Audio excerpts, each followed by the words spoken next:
It's creepy enough to hear a knock at your door late at night. But wait until you hear what one KCK woman saw out of her window at her home near 5th and Split Log. She called us with questions about how police responded when she called 911. KCTV5 stands for you, and Betsy Webster went to find answers.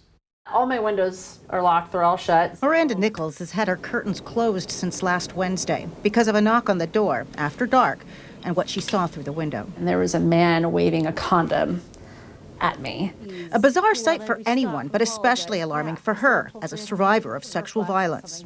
My brain went where anyone's brain would go. Is this person going to rape me? She called 911. She said the man had left. The dispatcher said she'd send a patrol car and told her to call back if the man returned. She called again half an hour later for a progress report. The dispatcher said a car was on the way. I stayed up till about 3 in the morning. I called into work the next day because of my lack of sleep. An officer visited her home at 5th and Split Log the next day.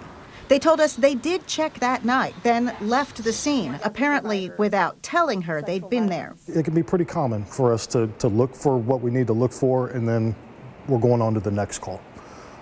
It's not intentional. It's not that we don't want to come talk to you.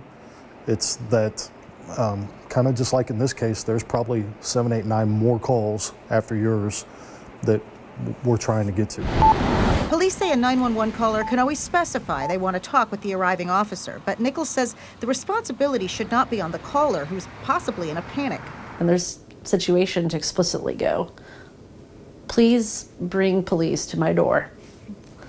Is there not a procedure to ask, do you want to be contacted? No, there's not.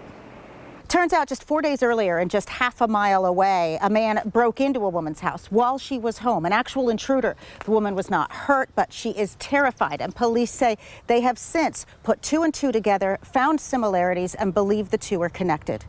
Police say they will consider adding the contact question to the dispatch protocol. Meanwhile, they say they have a BOLO, or be on the lookout, for the man and welcome any information about suspicious activity. Betsy Webster, KCTV5 News.